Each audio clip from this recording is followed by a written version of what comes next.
Magandang umaga muli sa inyo mga tagapakinig ko. Sana kung nagugustuhan ninyo ang mga pag-aaral natin sa Biblia, sana paki-subscribe naman po ang aking, mga video at i-spread ninyo. Ah, ang katanungan po ay kung kayo ba ay, palaging nababalisa sa inyong pamumuhay o natatakot kayo na wala kayong makain, papaano na ang inyong mga damit, mga susuotin. Mayroong itinuturo ang Biblia diyan. Itinuturo ng Biblia na huwag tayong maging, balisa.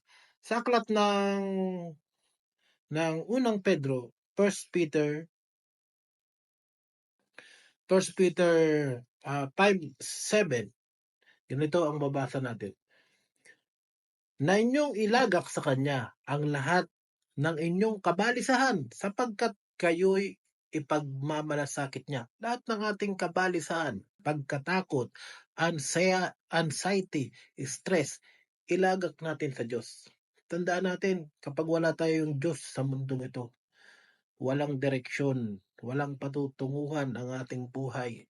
Araw-araw puro pagdurusa, hirap sapagkat wala tayong inaasahan na kaligtasan. Gano'n din sa aklat ng, Mateo 6:25, ganito ang mababasa natin, ganito ang itinuturo ng Biblia. 6:25 ng Mateo, basahin natin.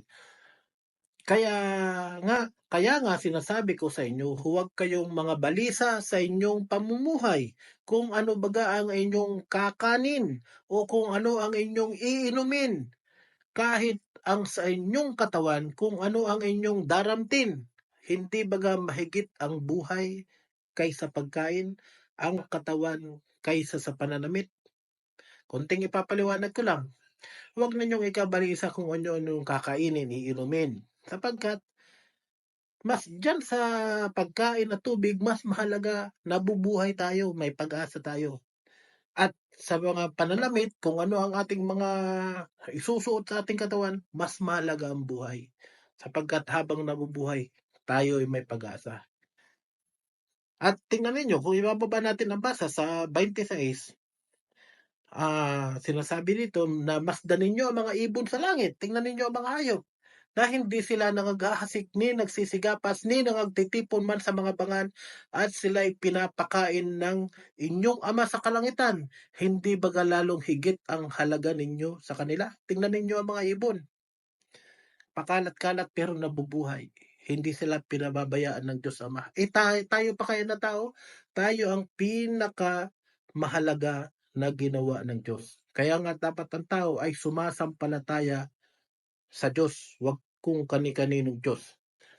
Kaya huwag ninyong ikabalisa ang araw sa araw ng bukas, sapagkat ang araw ng bukas ay mababalisa sa kanyang sarili. Sukat na sa karawan ang kanyang kasamaan. Huwag nating problemahin yung darating sa bukas. Hayaan natin na yung bukas, dito marami lang nagsasabi niyan, marami nagtuturo, pero ang original na nasa kasulat yan sa Biblia. At alin sa inyo ang sa pagkabalisa ay makapagdaragdag ng isang siko sa sukat ng kanyang buhay. Malinaw na kahit tayo mabalisa ng mabalisa, hindi manaragdagan ng ating buhay. Bagkus iiksi pa, dahil pag tayo na-stress o kung ano-ano pa, tatas ang creatinine natin, magiging prone tayo sa cancer o kung ano-ano pang mga sakit, iiksi ang ating buhay. Anong sinasabi ng Biblia? At alin sa inyo ang sa pagkabalisa ay makapagdaragdag ng isang siko sa sukat ng kanyang buhay. Ang ating pagkabalisa ay hindi makapagdaragdag ng kahit isang siko, isang siko sa ating buhay. Kaya huwag tayong mabalisa. Take it to the Lord and pray. Maraming salamat sa inyo.